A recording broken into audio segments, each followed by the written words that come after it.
Chilling tales for dark nights.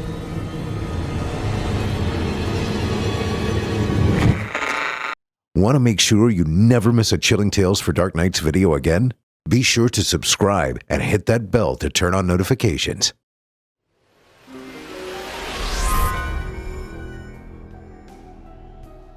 This episode of Horror Hill is proudly brought to you by Fume. Friends, they say some things never change, and bad habits are no exception. Only now, they can change, and Fume can help. Fume's an award-winning flavored air device. Flavored air isn't like vaping. An explanative analogy being like if vapor was compared to a heavy, thick chocolate shake. Fume cores are closer to refreshing, cool waters, leaving you with a light, non-weighted down feeling. Also, Fume has lots of delicious flavors to choose from, like maple pepper, peppermint ice, or orange vanilla.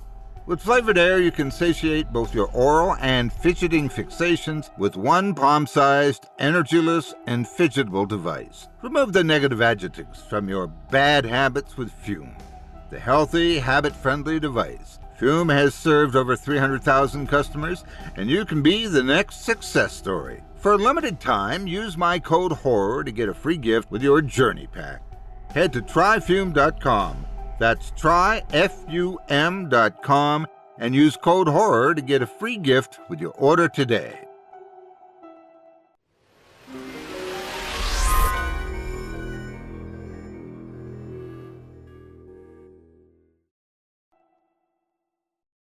Hey there, horror lovers from all across the US of A and beyond.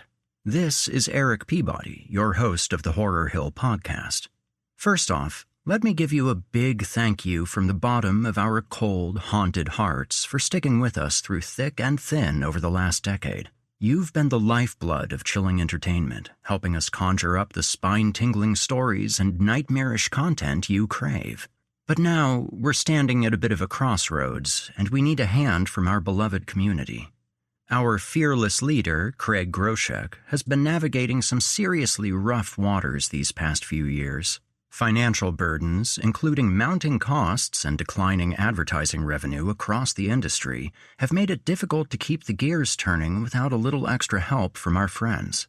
Craig's been giving it his all, fighting to keep both the Chilling Entertainment family, our incredible writers, voice actors, sound designers, and all the ghouls behind the scenes, safe and sound.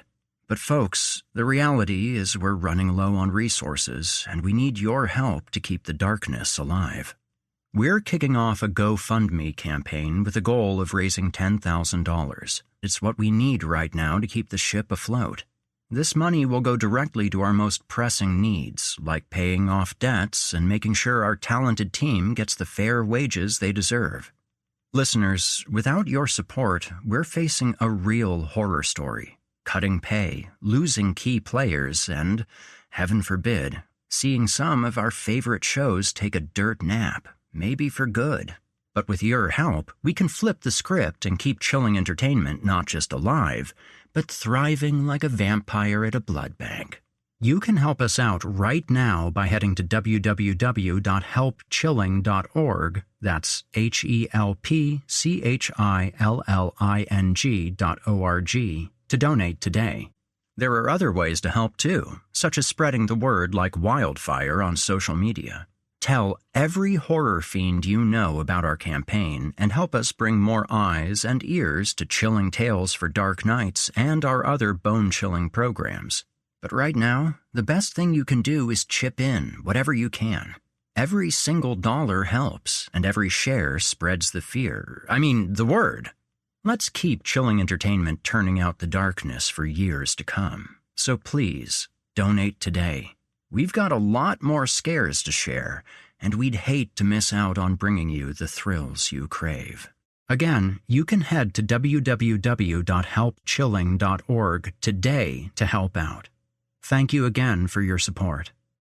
The following program is a production of Chilling Entertainment and the creative team at Chilling Tales for Dark Nights, and a proud member of the Simply Scary Podcast Network.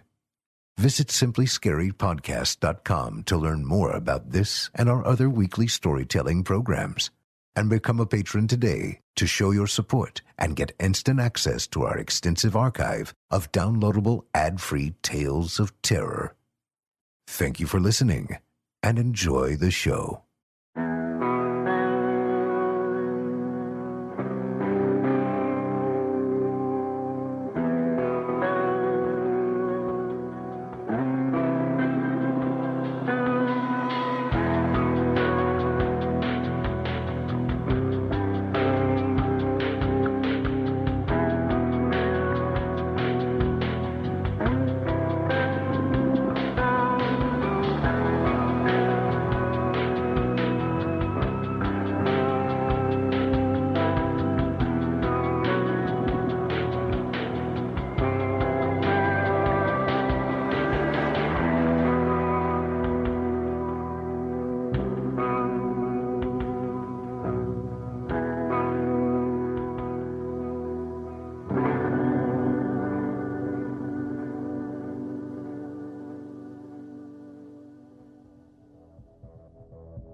Disclaimer. Horror Hill is a horror anthology podcast bringing you scary stories from all corners of the internet and beyond. As such, certain stories include content that some listeners might find offensive. Specifically, tonight's story includes a mention of suicide. Listener discretion is advised. Hello there, listeners, and welcome back to Horror Hill. I'm Erik Peabody, your host, narrator, and author. That's right, my friends. Tonight's entertainment has been penned by yours truly. Trust me, I'm as surprised as you are. I dabble in writing horror fiction from time to time, but with this episode requiring something rock and roll themed, following our sex and drug stories of the last 2 weeks, I figured it was time to put down my microphone for a bit and pick up a pencil. The title of this tale is Cadenza. Phil, Steve, Andy, and Jim are in a metal band on tour. Things have largely been going fine for them, with one small hitch. Andy, their guitarist, has a bad habit of wandering away after shows, frequently causing frustrations and delays for the rest of the guys. This is far from a rare occurrence, but things are a bit different this time. Not only has Andy been gone far longer than usual, but he seems to be a little different when he reunites with his bandmates, more spacey and strangely excited. What his friends don't know is that Andy has had an epiphany, and the repercussions will be far vaster than they could have imagined. You're listening to the standard edition of this program. If you'd like to help support Horror Hill and also remove these pesky ads, head to chillingtalesfordarknights.com and click Patrons in the upper menu to sign up today. You'll get instant access to hundreds of ad-free stories, and we can scale back some of our less savory means of generating money for the show. By the way, you wouldn't happen to still have all of your organs, would you?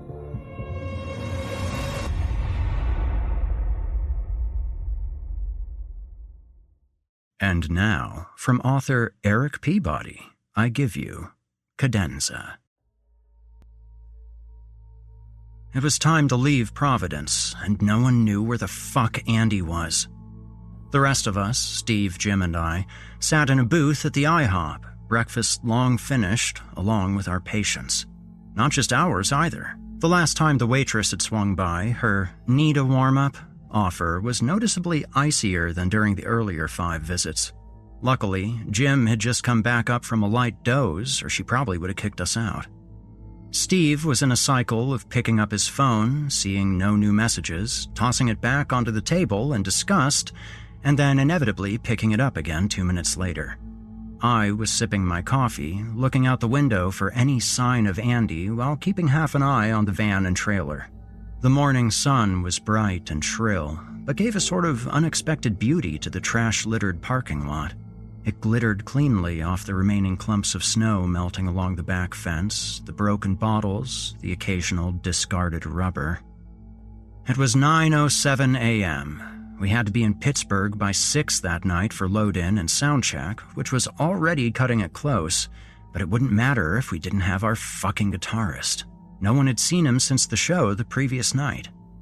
This wasn't out of the ordinary for Andy, though he was pushing it more than usual this time. But in general, I considered myself lucky as far as bandmates go. The four of us had known each other since college, and outside of the expected minor spats that result from being in a touring metal band, we were generally on the same page. Jim had put it rather succinctly one day when he said, "How many people get to actually do this shit, man? Why fuck it up?" And we did our best to not fuck it up. We got to shows on time, kept up on practice, and besides some weed and beer after getting off stage, stayed away from partying too hard. Being in that middle tier of bands that could pull in decent numbers on a regional tour but still needed to hold down day jobs back home, we knew that the next couple of years were either going to tip us over into doing this full time, or we'd start losing ground and have to return to normal life. We loved doing this, so yeah, why fuck it up? Unfortunately, Andy interpreted the concept of being a responsible musician in a more bohemian sense than the rest of us. All of us were artists, at least by some metric, but Andy was the artist.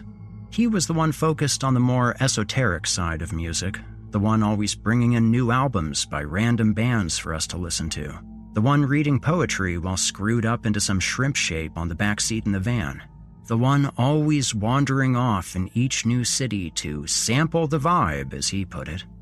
Though he didn't talk about his past much, I knew that he was an only child and his parents had been pretty closed off. I wondered if that was what led to his intense need to connect with people and places. As the primary songwriter, this actually worked well in some respects. Andy could take any old Iommi derivative riff and find ways to make it fresh and interesting, sometimes even mystifying. He always knew just where a song should ramp up or ease off, how to guide the audience's ear to each segment for maximum impact.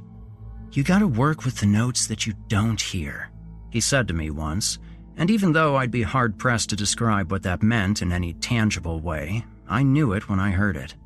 Andy's songwriting carried the unseen weight of the limitless behind it, and in a world of guttural growls and endless blast beats, he could crush you with a single note. And really, that was the way Andy communicated, through music.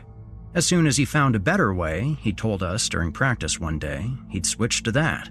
He laughed as he said it, and so did we. Andy was such a damn good guitarist that I couldn't see him ever switching to some other form of artistic expression. But good fucking God, the guy was such a flake sometimes. Andy's dedication to siphoning any and all artistic inspiration out of something made him tough to pin down. 2 years ago, down in Asheville, he vanished while we were breaking down our gear and loading it back into the van. He at least had the courtesy to carry out his gear first, but after that, none of us could find him. This wasn't terribly unexpected, so the rest of us finished the loadout and then waited, figuring he'd turn up. 11 at night slowly plodded to 2 in the morning, at which point the three of us, tired and sore, gave up and went with our long-established band protocol. Whenever Andy went AWOL, we drove to wherever the nearest IHOP was, and we waited. Inevitably, we'd eventually see Andy walking up to our table, seemingly from out of nowhere, lanky blonde hair hanging down past his thin shoulders, a smile on his face, and a waiting story behind his lips. He would give us some yarn about a fan that had wanted to show him their collection of old jazz records, or a girl that caught his attention talking about the haunted part of the city a few miles away, or a group of musicians that enticed him into a late-night jam session at someone's house. It would have been easy as pie for Andy to drop us a quick, "Hey, heading out for a bit, be back soon" text so the rest of us knew what was up, but that wasn't how Andy did things, and we had stopped asking long ago. The IHOP plan always worked pretty well. Sure, we'd lose some sleep or maybe hit the road a bit later than usual, but we tried to take it in stride. The dude wasn't off hooking up with teenagers or shooting heroin. It could be a lot worse. Besides, Andy's free love relationship with his muse seemed to actually work for him, and it showed in the music he wrote. We all knew that Andy's songwriting was what elevated us from being a damn good local band to the type of act that might have a shot at turning this into a career. The sound of Steve's phone hitting the table pulled me back from my thoughts. Jesus Christ, he grunted, sinking his bearded bulk lower into the booth. I checked my watch. 9:25. Jim yawned and stretched, his ratty revocation shirt pulling up and turning the already crazed The Outer Ones logo into complete visual noise. He rubbed his hand briskly over his bald head to perk himself up. This was, by far, the longest Andy had ever kept us waiting, and none of us had gotten much sleep, taking turns dozing in the freezing van while the other two would stay in the diner. "Hey, Philly," Jim said, sipping his cup of coffee, finding it cold and grimacing. "We all good on gas and stuff?" "Yep," I replied. We had gotten into town a little early yesterday, and I'd had a chance to gas up and check the tires before we started setting up for the show. I tried to do what I could to keep things running smoothly. After all, why fuck it up, right? Jim had been with me during this, but I knew where he was coming from. There's a particular feeling of helplessness that results from someone holding up a group trip, and you needed to feel like you had at least some control over the situation. "Why don't we just get going then?" Steve asked. He was staring right at me, as if this was somehow my fault or my decision. His eyes, red and tired, loomed behind all of that dark hair and beard. "Dude," I replied, trying to keep the exasperation out of my voice. "He'll show up. He always does. Besides, what's the plan for the show if we don't have a guitarist?" "We'll just use the backing track. It's more reliable anyway." He glowered, unblinking, and crossed his arms. I saw Jim make a face. We had backing tracks with everyone's parts pre-recorded. We hardly ever used them as they were mainly a backup plan for a worst-case scenario, like if I broke my wrist and couldn't play bass, or if an amp blew last minute and no one had anything we could borrow. Thinking back, there were only 3 times we'd had to go Milli Vanilli style for part of a show, and it was a headache each time. We were used to playing organically, just the 4 of us, and using the backing tracks required some extra considerations, worst of all, making Jim drum to a metronome. The dude was old school, and while he kept incredible time on his own, he had a natural push and pull to his tempo that didn't play too well with a click track. I frowned. Those Pittsburgh crowds are ravenously blue-collar, man. You really think they're gonna dig watching a 3-piece with all the guitars coming out of the PA? They'll fucking eat us alive. "It's a 9-hour drive, Phil. That's without stopping for food or to take a shit or anything. We're already way behind. You want to miss the show?" Why is this my fault all of a sudden? The irritation in my voice was starting to show. We were all worn out, and with Steve deciding to focus his frustration on me, it was hard not to do the same to him. He mellowed a bit. "It's not," he sighed. "But we're out of time. We can't keep sitting here, and I'm tired of this being a regular thing. Maybe it's time we started talking about other options." Jim sat up. "What do you mean?" Steve glanced at him briefly, but directed his speech to me. "Maybe we need someone a bit more responsible." I frowned. "Dude, are you being serious?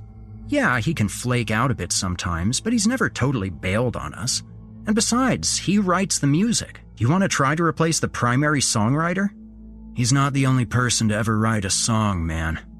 "Oh, come on. None of the shit we write is worth anything until Andy has a chance to rework it. You know that. I haven't met one other person in the world that writes music like him." "Bands replace members all the time," Steve replied stonily. "Are we really having this conversation on No Sleep in a fucking IHOP?" My voice was starting to raise. "Well, we have the time, don't we? I'd rather be on the road right now, but our fucking guitarist is missing." He had started leaning over the table a bit, and I absent-mindedly noticed that his hair was getting dangerously close to falling into the remaining syrup on his plate. "Hey," Jim said mildly. "How about we deal with one problem at a time instead of making this a big fucking issue?" I replied. "Oh, come on. We can't do anything right now. He's not here, man. What do you want to do? Go driving around fucking Providence, dragging a trailer full of gear, looking for him? Look, this has been a problem for all of us for way too long now. Someone has to step up and make the hard decisions, and don't start that lead singer ego bullshit, man. Hey, Jim said again. Lead singer bullshit? What about you, Phil? Maybe you should actually put some effort into your writing so we don't have to rely on Andy so much. That's not fucking fair, and you know it. Anyone can write the shit that I write, but Andy, it doesn't matter since he's never fucking around. Steve was almost yelling now. There was an elderly couple a few tables over who had been giving the scary metalheads disapproving looks all morning, and I now saw the man stand up and start walking toward the hostess. Shit. Look, I said, forcing some control into my voice and consciously relaxing my posture. We've been doing this for 10 years, and he's never let us down. If we need to talk about this, sure, but let's wait until we finish the rest of the tour and get home. There's not gonna be a rest of the tour if we keep sitting here in this fucking... Hey! Jim shouted. We both stopped and turned to him. He was looking at us with mild irritation, but when he saw that he finally had our attention, he gestured his head toward the window. I looked out at the van. Someone was lying on their back on top of the trailer, arms spread, soaking up the sun in the chilly morning. It was Andy. The van sped west on I-80. Jim was at the wheel, music blasting on the stereo. It had started at a reasonable volume, but Jim had slowly turned it up as the rest of us argued, and it finally had the intended effect of shutting us up. Steve was hunched in the front passenger seat, frowning out the window. He hadn't said anything in a while. I was sitting in back next to Andy, and even over the pounding music, I could still hear his pencil on the notepad, scratching away. I didn't look over at him, and I didn't try to talk to him. The music was too loud, I was too fucking tired, and Andy was being too weird. We were still 3 hours out from Pittsburgh, and I'd need all of that time to get my mood back under control. I had hastily paid our bill as the three of us hurried out of the IHOP, earning one more glare from the old-timers at the nearby table. We were only about halfway across the parking lot when Steve, deciding to open diplomatically, called out, "What the actual fuck, man?" As he did, he slipped a bit in the melting snow, causing his voice to hitch, and I knew that was a small embarrassment that he'd have to overcompensate for. I stopped and sighed. Andy sat up, and I could see that he was shirtless, steam rising from his body. He looked like he'd just gotten out of the shower. He smiled down at us from the top of the trailer, dishwater hair hanging across his relaxed shoulders. He didn't say anything right away, but he appeared to be incredibly awake for someone that had ostensibly been up all night. As I got closer, I realized it was more than that, actually. He looked energized, not in a buzzy way, but like someone that had just gotten the best pep talk in the world from their biggest hero, and maybe a hit of some seriously good weed as well.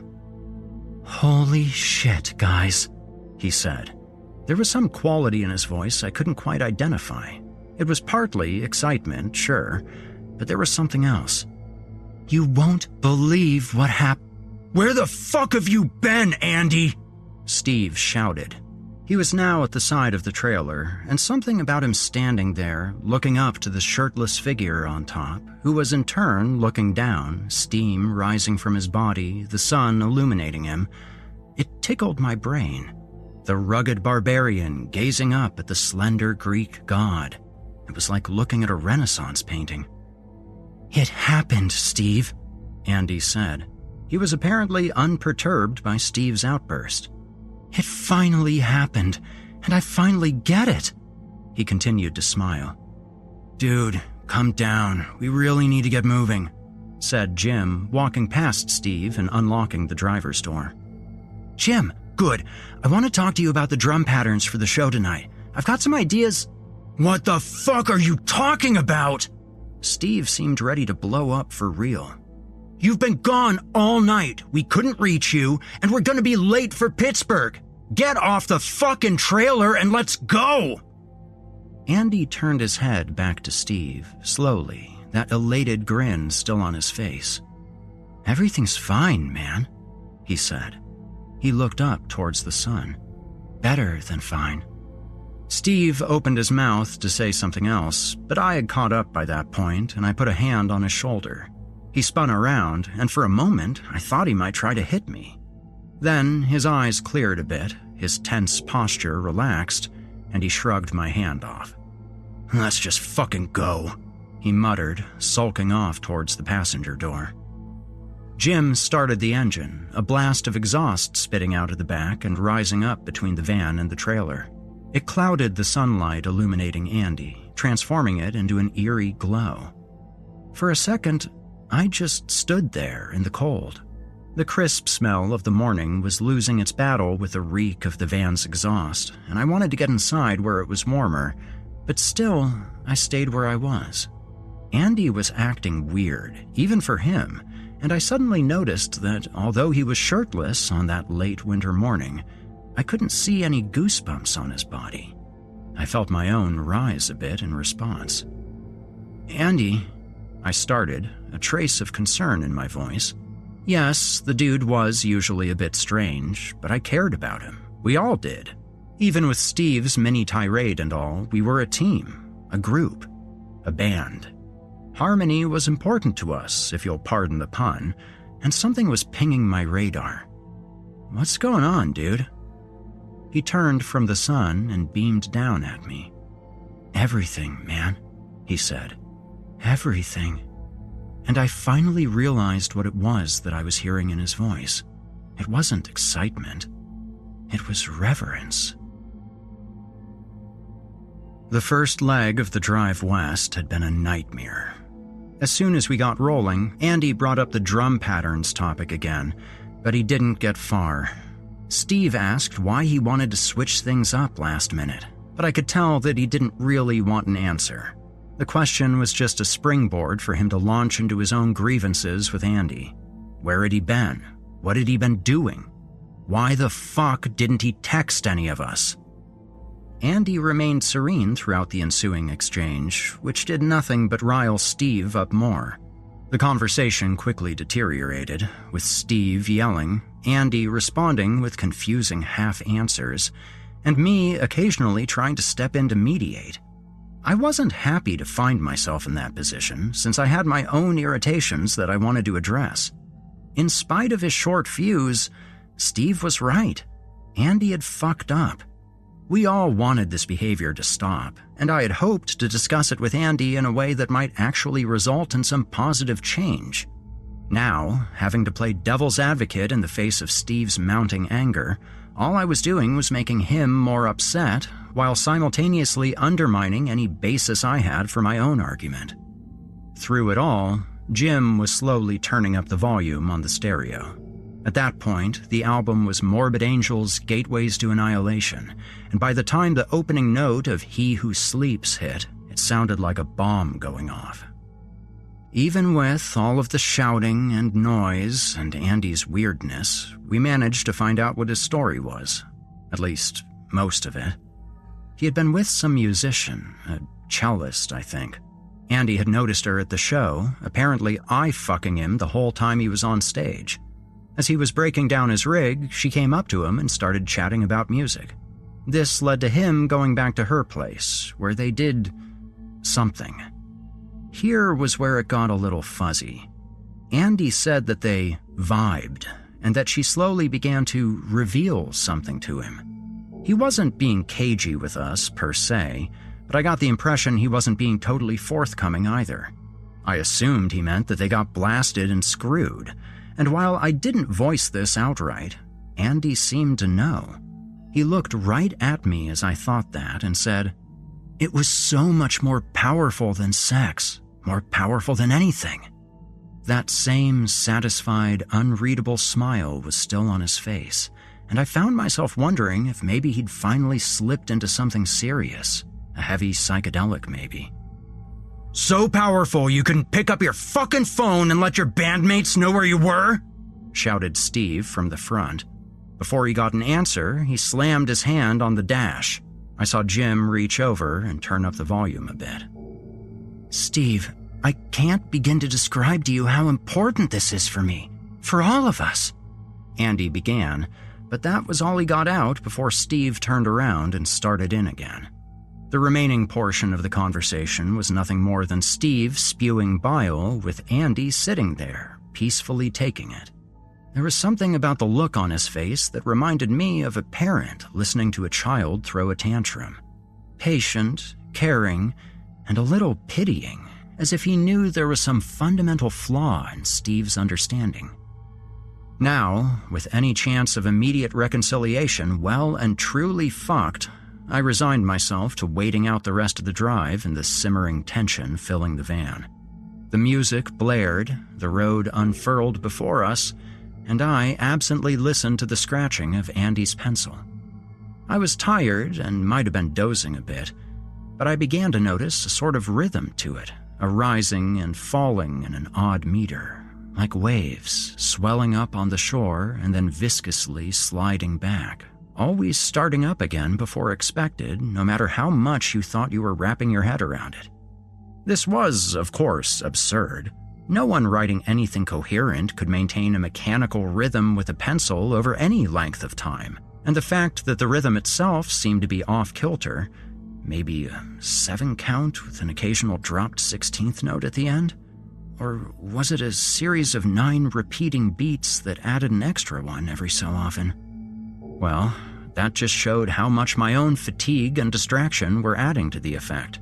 Boredom and frustration were getting the better of me, and my mind was trying to find something structured to focus on as a counterbalance to the chaos of the morning.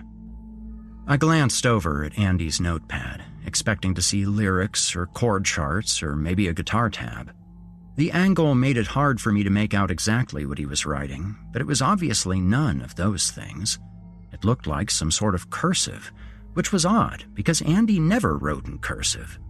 The text swirled and flowed across the page, seemingly without any breaks, and for the briefest moment, my perspective refocused, and I thought I glimpsed some geometric shape, something emerging from the continuous, sinuing lines of graphite, like a magic eye image that suddenly clicks into impromptu clarity.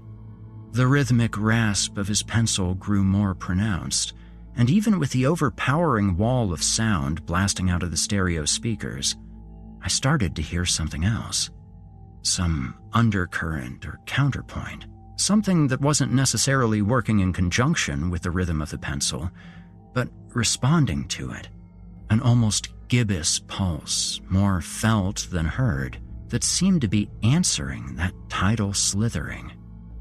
But maybe I had it wrong, and this new element was actually the one initiating, and Andy's pencil was, in turn, replying, or transcribing.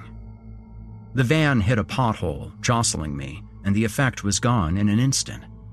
I shifted in my seat, shaking off a slight chill. The van wasn't the newest, and it didn't surprise me that some of the winter cold was radiating from the glass window next to me. The Morbid Angel album had long since given way to other road favorites: Byzantine, Sulphur Eon, Night of the Round. I was mildly surprised to notice that we were now midway through that seminal album, Master of Puppets. Hetfield's voice tore out of the speakers like a thing possessed, ominously intoning about waking sleepers, hunters of shadows, and strange eons.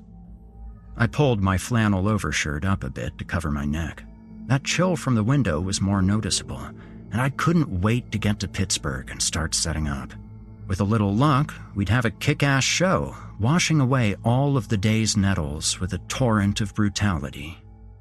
The miles rolled by, Andy writing, Steve fuming, Jim driving and tapping his foot to the music. I was getting sleepy, and I didn't fight it. It had been a long fucking night, and catching some sleep now was a good idea. As I drifted off, it struck me that Jim must be pretty tired as well. After all, his foot tapping seemed to be a bit off from the steady beat of the Metallica song. In fact, it almost sounded a little like the same rhythm from Andy's pencil.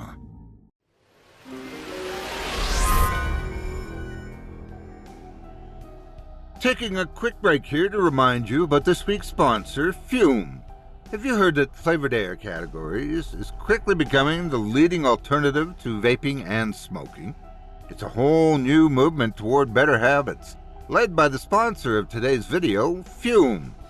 Fume has lots of delicious flavors to choose from, like crisp mint and orange vanilla, along with new dessert flavors. With flavored air, you can satisfy your oral fixation through a passive diffusion system that utilizes no electronics, vapor, or combustion. That's right, folks. This is a habit you'll never need to step outside for. And even better, no more searching for a charging cord or available outlet to satisfy your craving. You heard me correctly. For those of us fighting those sweet cravings, Fume now offers flavors such as my favorite, black licorice, cinnamon hearts, and spearmint ice. And what's more, Fume cares about their product. They continually invest in third-party studies to ensure the safety of their products and are even backed by doctors in the U.S. It also looks cool, with a sleek, sturdy design with parts that are made to fidget with. Fume has served over 300,000 customers, and you can be the next success story. For a limited time, use my code HORROR to get a free gift with your journey pack. Head to tryfume.com, that's tryfum.com, and use code HORROR or scan the QR code on screen, if relevant, to get a free gift with your order today.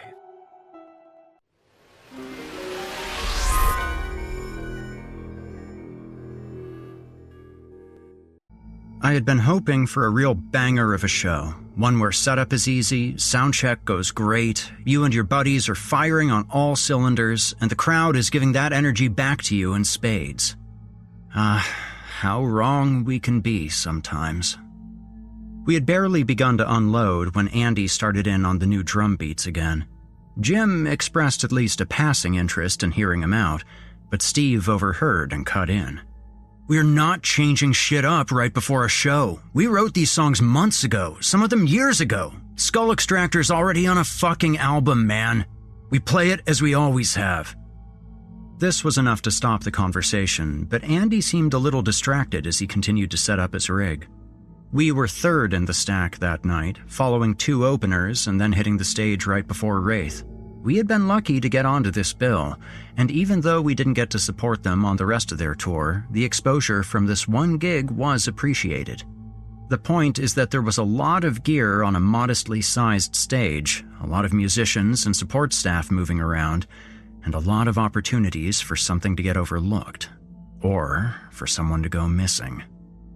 Soundcheck went fine, pretty good actually. For a small venue, more of a glorified bar really, the acoustics were surprisingly coherent. The combination of my Ampeg, Andy's Mesa, and a triggered double kick drum can sometimes turn into sonic mush, but not tonight. Steve had eaten a burger while we were setting up and seemed to be in a bit better mood now. I even caught sight of him nodding his head a bit to the beat as we were soundchecking the instruments, and when he came up to run through the vocal chain, the usual fire and vitriol in his voice was in full force. As we wrapped up and started clearing the stage for the next band to soundcheck, I was actually feeling optimistic. There were about to be a lot of folks here that were going to hear us for the first time, and it seemed like we'd make a good impression. But later, as the second opener was finishing up their set and we were getting ready to take the stage, Jim asked, "Hey, where's Andy?" The 3 of us looked around. We had been tucked into a little alcove behind and to the side of the stage. Steve had actually laughed in the owner's face when he called it the green room, and were somewhat out of the general hustle and bustle. I could have sworn that Andy was right there with us just a few moments earlier, his guitar slung over his shoulder and ready to rock. Now, he had vanished. "Fuck," spat Steve. What followed was a tense 20-minute search through the packed venue.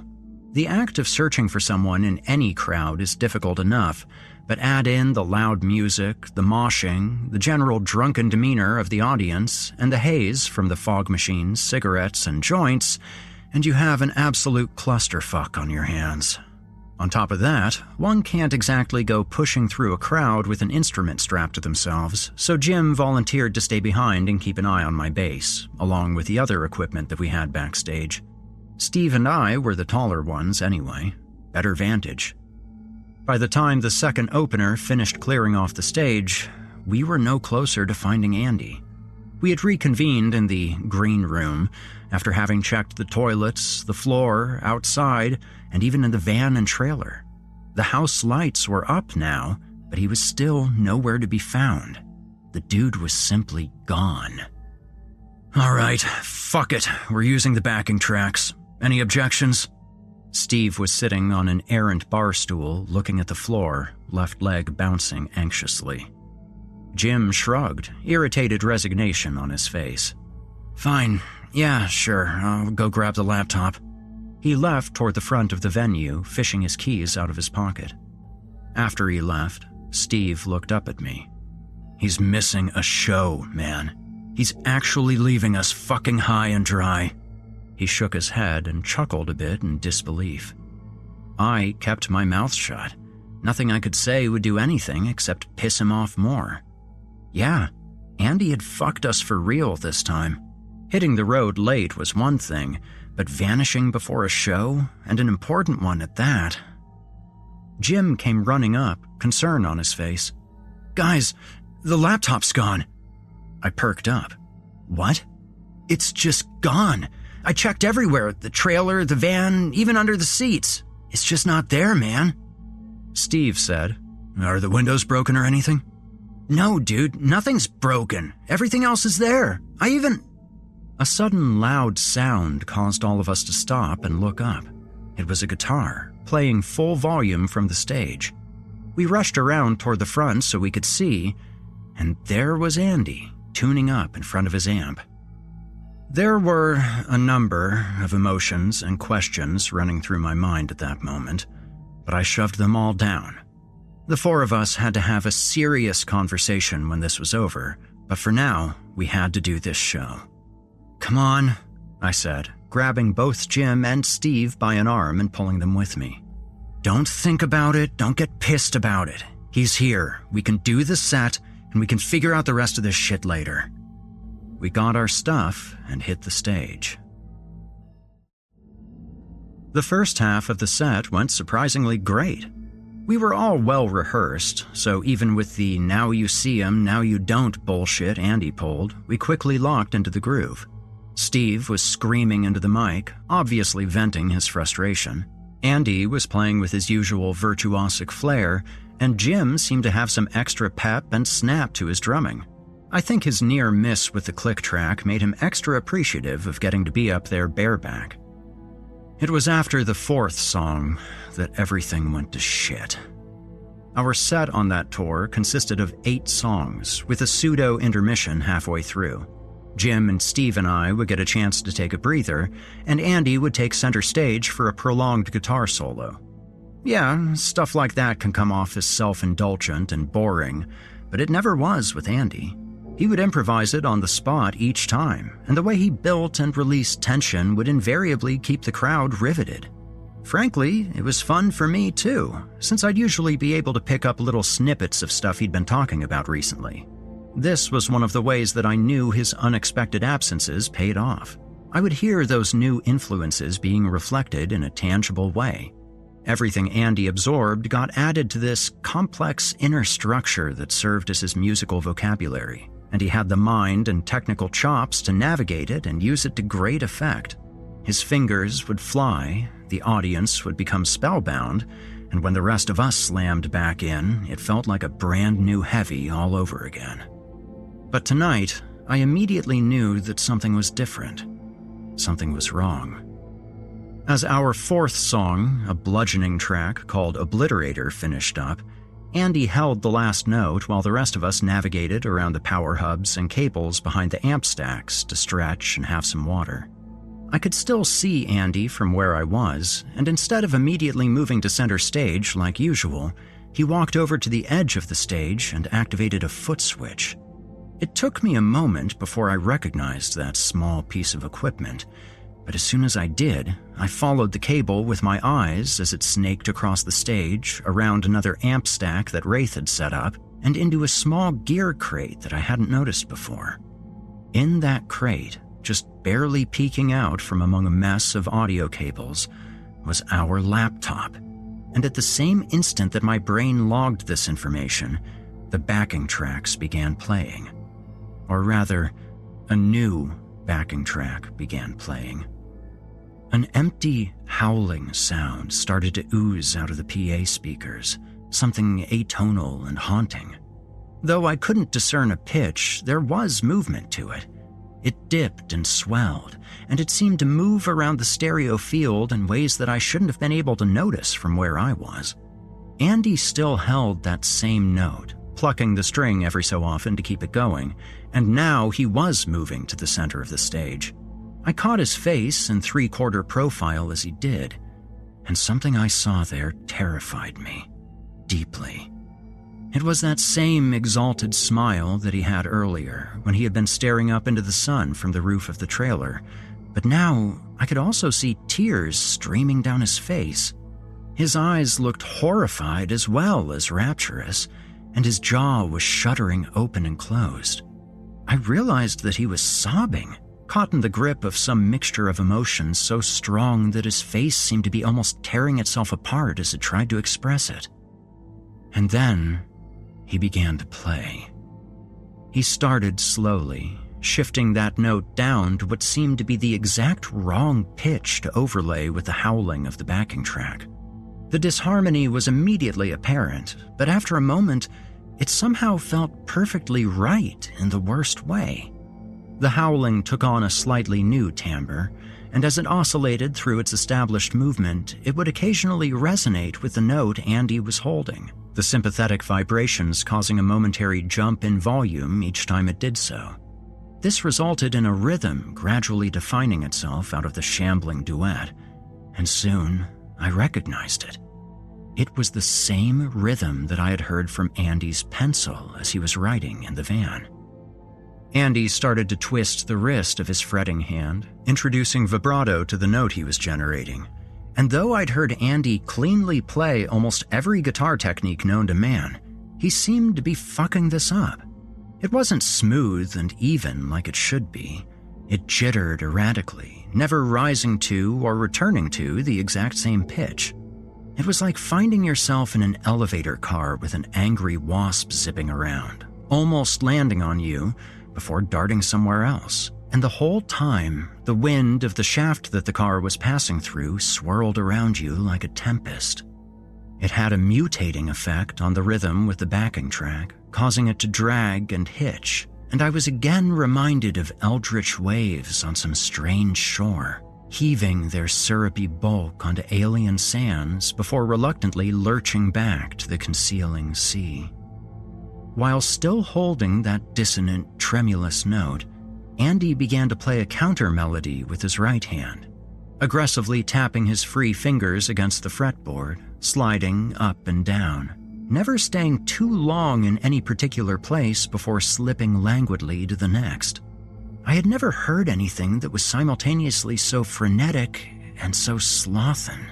It felt almost wet somehow, glistening like something biological and profane. An eel, slick with viscera, punching its way up and out of a dead man's digestive tract. In an odd sort of way, it reminded me of a cello. I was looking at Andy's back as he played, and now my attention shifted to the audience facing him. I could see expressions of confusion, of repulsion.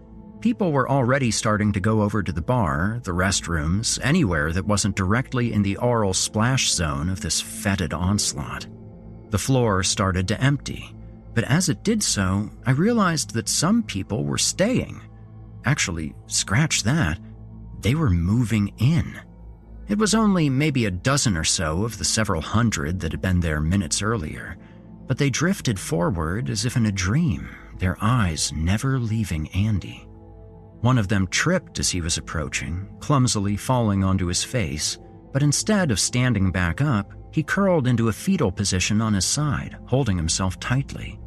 I could see him shuddering, the ridges of his vertebrae prominent under the waxen skin where his shirt had pulled up.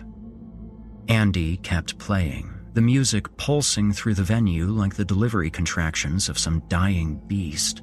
and I couldn't pull my eyes off that fan's spine.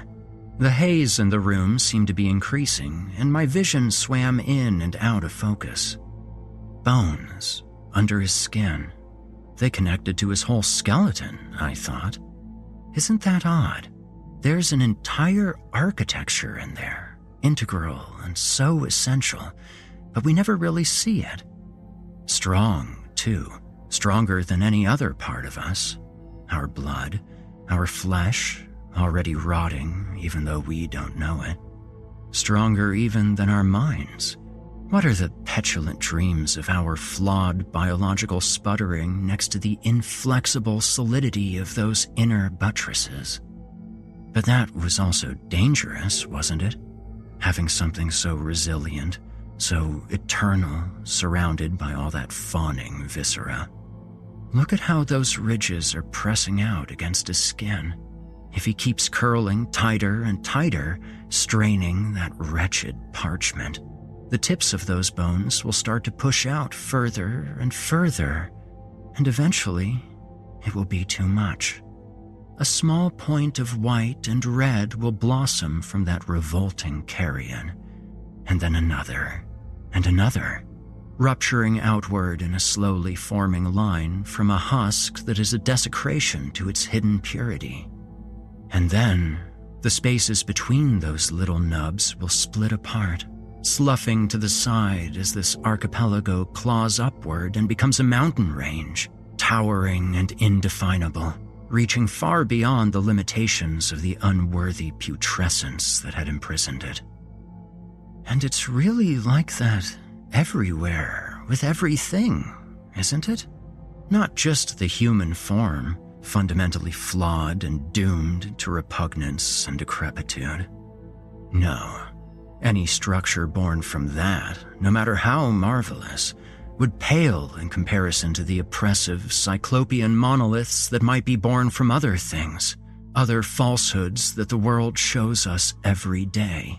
Frightened and mewling constructs that hold the seeds of greater and truer forms within their trembling shells.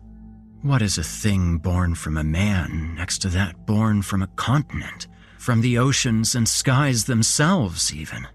More, what ultimate grandiose divinities would burst forth from the splitting of the gravitational pull that holds us to the Earth, or keeps these farcical planets circling around their charlatan sun? What will eventually arise in its omnipotent and unimaginable majesty when the leprous canopy of the whole cosmic hallucination itself is rent apart? What final truth lies chained and hidden within the structure of reality? There was a sudden jolt as something hit my face. My fixation on the man's spine cut off, but in that last moment before it did, I felt a sort of sucking. It was like my brain was disengaging itself from something wet and greedy, pulling back across a vast distance before slamming into my skull. I realized that my face hurt and that someone was yelling my name. Phil? Phil! Dude, are you okay? Steve and Jim were standing above me, eyes wide and scared. I noticed that Jim's nose was bleeding, though we hadn't become aware of it. What's happening? I slurred. I felt drunk. You zoned out and fell over. Where were you? The fucking astral plane? Jim asked, and I shuddered at how accurate that quip felt. They helped me up, and even though I felt woozy, I managed to keep my feet. You guys, you have to stop this. Now. My voice held none of the power that I intended. The strange music continued to swirl around us, through us. Yeah, no shit. He's clearing the whole place out. I was about to grab him before you did your fainting act, Steve said. No, I replied, my voice a bit stronger now. That won't do it. You have to stop him right now. Unplug his amp or the laptop or something. Quick! Steve's face showed confusion, and Jim suddenly reached up to his nose, apparently just now realizing that he was bleeding. What the fuck are you talking about? Steve demanded. How disgusting he looked in that moment, staring at me with his piggish eyes, sweat-matted hair clinging to his forehead. Why was I even bothering with him? What could I expect from someone so stupid? What a waste. All of the days he had spent on this earth. All of the energy wasted to bring this insignificant wretch to this stinking hovel. And not just him, Jim too, standing there as his oh-so-precious blood began to flow more forcefully out of his crusted nostril, a look of increasing alarm on his face. What did it even matter? These base caricatures, these hollow incubators of true life, squeaking their inarticulate thoughts into the world with no more importance than the flatulence that expelled. I jerked my head to the side, hard, smashing my ear into the back of a speaker cabinet. My thoughts cleared a bit, and I didn't waste my chance. A red plastic cup full of water was next to me. Without hesitation, I grabbed it and poured the whole thing into the closest electrical hub. There was a flash, a burst of smoke, and the backing track cut out immediately. Andy's amp was unaffected, and he kept playing, but the otherworldly pressure hovering at the edge of my perception was gone. After a few moments, the guitar faltered, whatever enchantment Andy had been weaving unraveling into simple, droning feedback. He spun around and stared at me. That bizarre expression on his face had changed to one of disorientation and confusion, and remorse? That was our last show together. I didn't see Andy for another 6 years. It's 3:32 in the morning as I'm finishing up this... What even is this? An accounting? A journal? A plea? The rain is coming down hard, rattling against the window by my desk.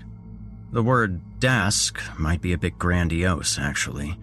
It's a small table with a single lamp tucked into the corner of this microscopic studio apartment. Being the only flat surface that I can sit next to, it serves as my eating area, laundry table, and writing desk. When your whole world has to fit into a 12 by 15 room, you make do. Things haven't been great since the band split up.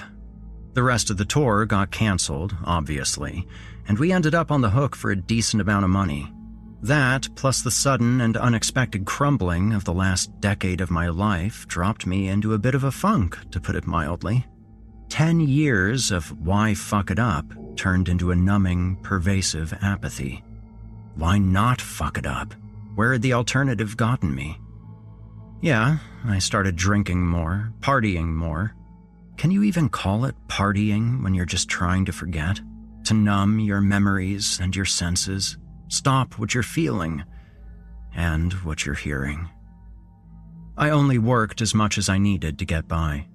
After about a year of sulking and going through each day in a sort of resigned shuffle, I started trying out for a few other bass gigs. But news had traveled, and people knew about our weird performance in Pittsburgh.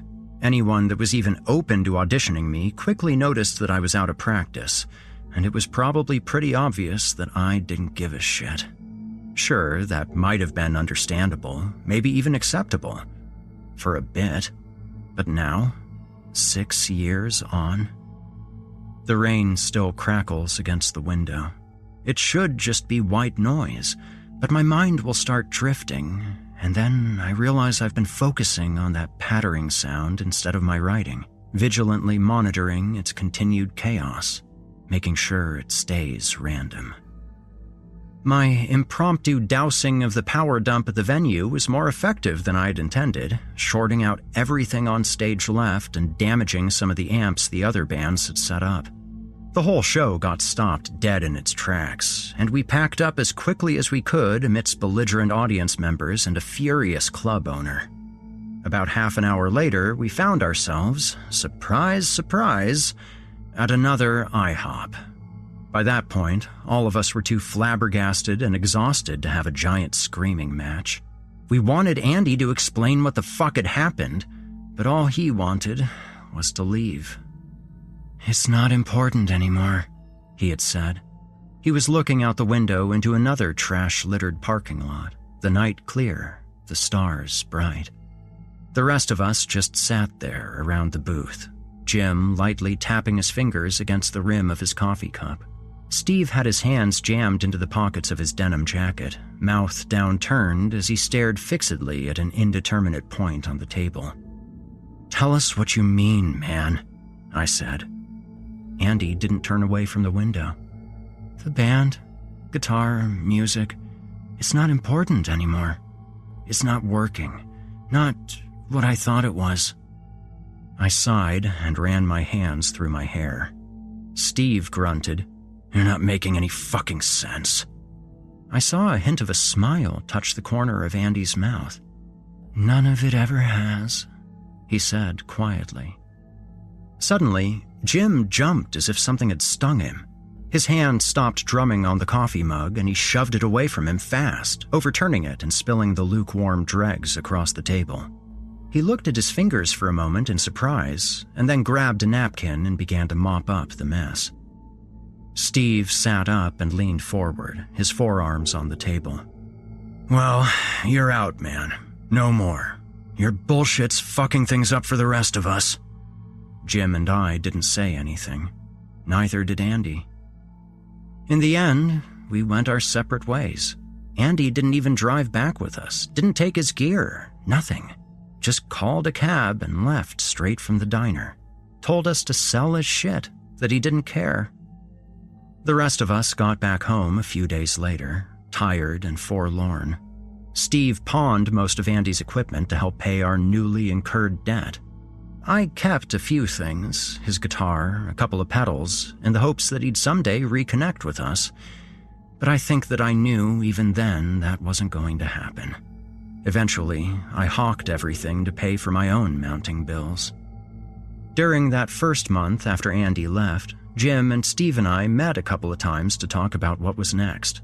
A few names were mentioned as possible replacements, but nothing ever went anywhere. Some of it was certainly exhaustion and shell shock, but there was something else, too. We never talked about it, but I could see it in all of us, in the way we'd sometimes let a conversation just fizzle, how we'd keep finding excuses to put things off, how all of us seemed to be looking around more often, staring out windows and standing in open doors. There was a silent, persistent something that was always there in the room with us. At first, I thought it was simply that we missed Andy, and that the hole he left in our lives was too noticeable for us to get past. Now, I think that we were all just waiting. Jim's suicide caught me by surprise. I hadn't talked to him in a couple of years when I got the call from Steve. Gunshot to the head. No note.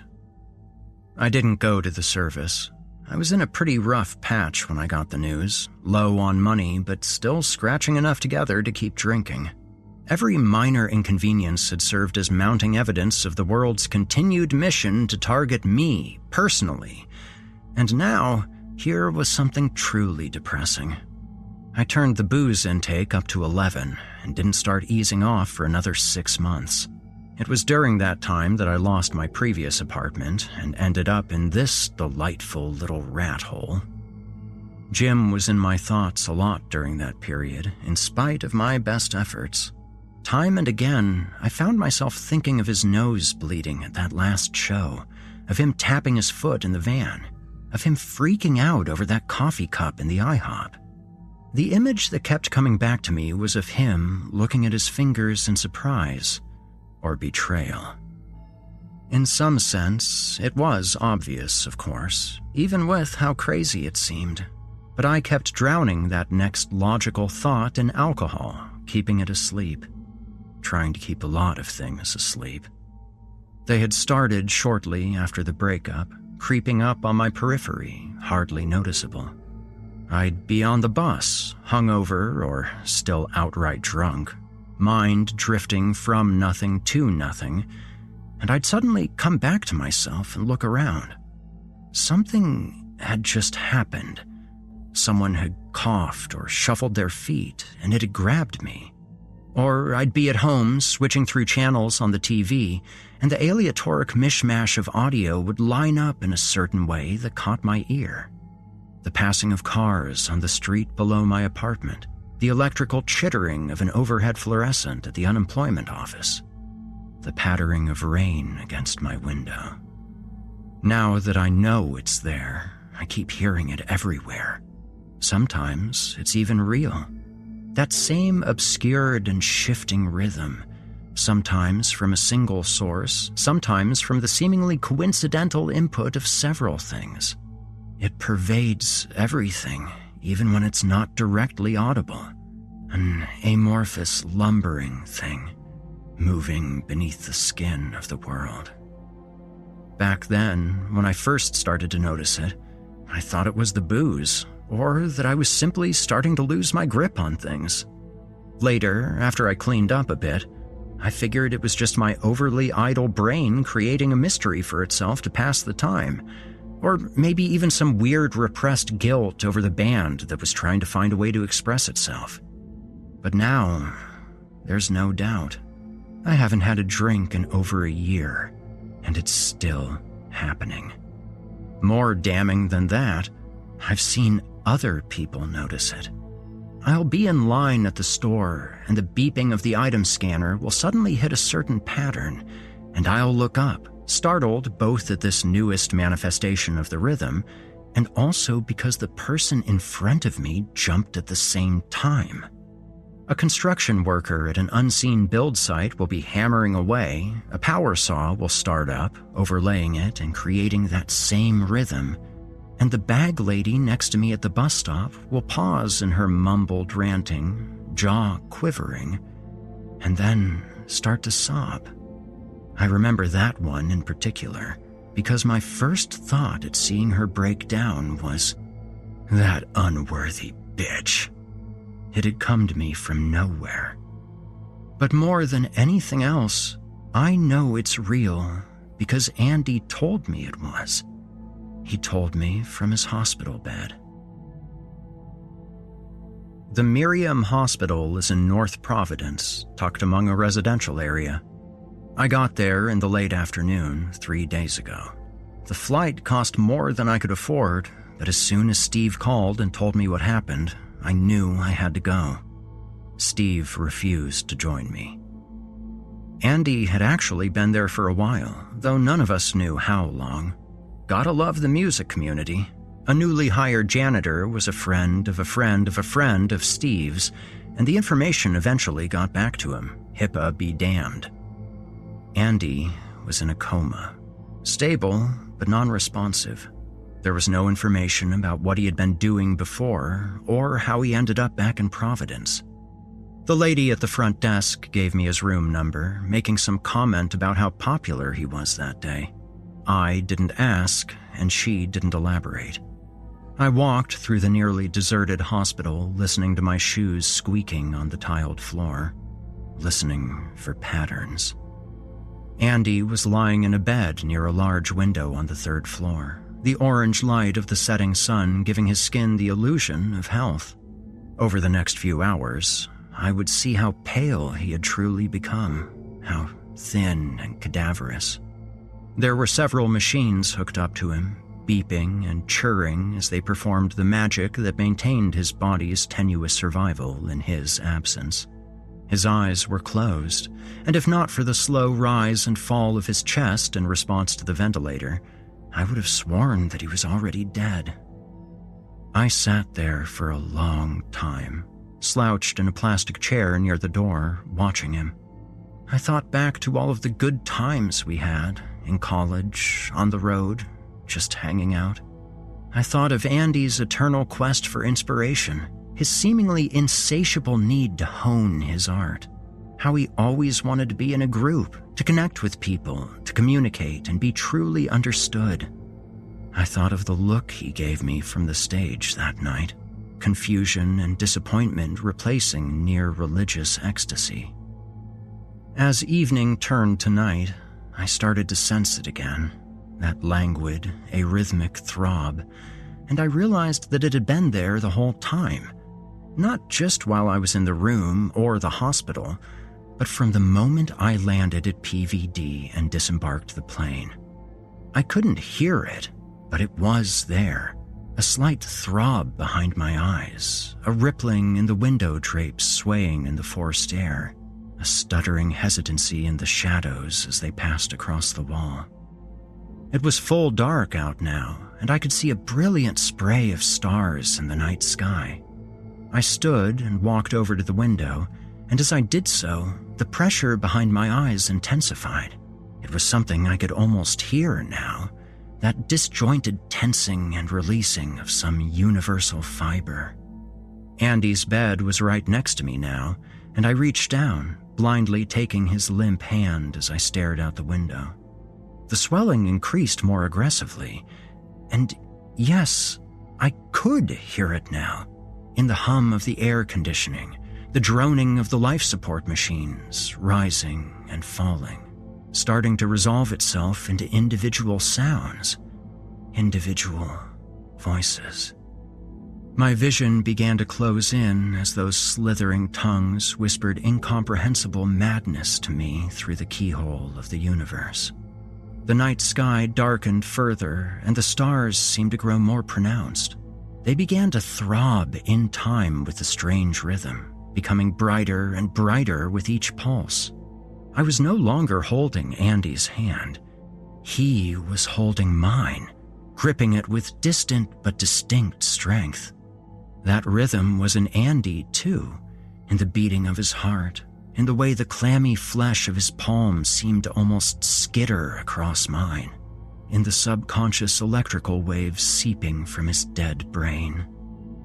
I couldn't pull my eyes from the stars, now so luminous that they were almost blinding.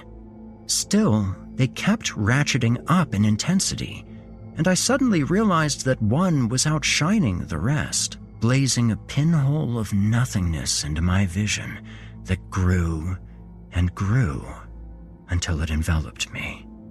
The stars vanished, the hospital room vanished, Andy vanished, I vanished.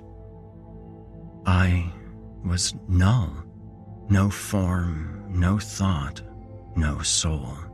I was less than nothing, a mote of effervescence in the eternal black. I had no frame of reference, no body, no eyes, but the titanic vastness of that endless chasm crushed down on me. This was a place beyond all light, beyond all life, a vacuous void that dwarfed even the universal finality of death. And as I floated there, nothing but a wisp of a memory of consciousness, I felt it. Within that colossal and unending darkness, something shifted. A form of deeper, more substantial black subtly distinguished itself against the backdrop of that monumental abyss, and it moved, hefting its wretched and gargantuan corpus by the smallest of degrees. The surrounding shadow rippled, cascading outward into infinity, the unseen ridges colliding with themselves across dimensions both near and far, and as they did, they reflected back to me in that same inescapable pattern. I was nothing, abandoned to the furthest reaches of the outer darkness. But back in the hospital room, I was screaming, Andy's comatose body beside me. It's time to stop writing. I'm hearing it again, in the rain, in the scratching of my pen, even in my own breathing. I'm beginning to have thoughts that aren't strictly my own. I've put down everything that I intended to, and I'm now finding myself asking what the point was. There's no conclusion, not even a sense of catharsis. Andy always wanted to belong, to communicate, to be understood. For the longest time, music was his language, and he used that to touch the lives of those that heard him play. But eventually, he found something that couldn't be expressed by music, as hard as he tried. It was his new gospel, and he needed to spread it. He did find a way to convey this final message, but he had to go deep, had to sacrifice everything to be able to say it. Andy got a glimpse behind the curtain. Now, he wants to pull it back for the rest of us to see. I've spent the last few days contemplating all of this. I don't know what's coming or when, but it frightens me. I think of that Leviathan shape in the endless night, its most insignificant movement disrupting the dream that we all cling to. I could go back to Providence to visit Andy one final time, to turn off the transmitter that's broadcasting this subconscious alien signal. But I've seen how profoundly this slight amplification has already cracked the shell of our reality, and I've seen the tendrils of the other seeping in from beyond. Yes, I could go back, and it might even be a mercy to end Andy's continued quest for connection. But I ask myself if it would even be worth it. The beast is already waking.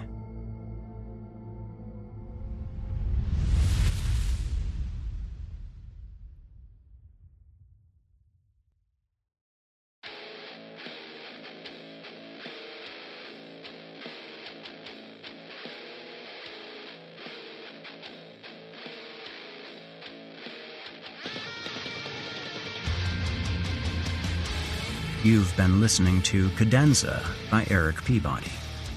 Erik Peabody is a voice actor and audio engineer in Rochester, New York. He has written several stories that have been featured on the Chilling Tales for Dark Nights podcast, including Hospitality, Snow Day, and October 14th.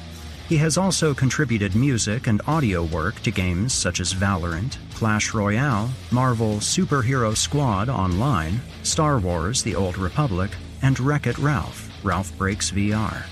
In addition to hosting Horror Hill and mixing podcasts and metal albums, he runs a video game music thrash band under the Viking Guitar moniker. He and his fiancée live in a house festooned with Castlevania accoutrements, along with their sweet and stupid cat, James Banana. Dear listeners, thank you for bearing with me and tolerating my narcissistic ramblings. Sometimes you just need to write about heavy music and the elder gods, right? If you particularly liked or disliked this story, please let me know. I'm not averse to contributing more material in the future, but at the same time, don't want to hold you all hostage to my ego if this is something that you don't enjoy. Besides, I probably already have enough hostages to take care of down in the cellar. Thank you all for joining me tonight. Your enthusiasm and support is what keeps this show going, and I appreciate it. I'll be back next week with a double feature comprised of stories by Horror Hill mainstays Sam Morris and A.W. Mason. Be sure to tune in then, and in the meantime, keep the world metal and stay spooky. You've been listening to the Horror Hill podcast, a production of Chilling Entertainment and the creative team at Chilling Tales for Dark Nights. Tonight's episode was hosted and narrated by yours truly, Erik Peabody. Original music provided by Erik Peabody and Nikki McSorley. Finalization by Erik Peabody and Craig Groshek. Got a terrifying tale of your own that you'd like performed? Email it to us at natalie@chillingtalesfordarknights.com to have your work considered for future production. Seeing as how we're all living in a technological nightmare of our own devising, I'll ask you to follow Chilling Tales for Dark Nights on social media and upvote, subscribe, and hit the bell notification icon if you're listening to this on YouTube. Not only will you have appeased the dark gods of cyberspace, but you'll be kept in the loop as we prepare more terrifying content. If you'd like access to uninterrupted horror, free of ads and these annoying bookend segments, might I recommend becoming a patron? You'll get access to hundreds of episodes of this show, as well as everything from the other programs in the Chilling Tales for Dark Nights cabal. That means all of Otis Jiry's Scary Stories Told in the Dark, Drew Blood's Dark Tales, Paul J. McSorley's Fear from the Heartland, and more. It's a veritable smorgasbord of horrific delights. As for me personally, I'm on most social media as Viking Guitar or Viking Guitar Productions. I'm always on the lookout for new stories to narrate and new music projects to mix or master. If that's of interest to you, feel free to reach out and we can talk turkey. Also, I will be back next week with more terrifying tales to keep you up all night. If darkness is what you're after, listener, your search is over. Yet, let it be known, you haven't found the darkness. The darkness has found you.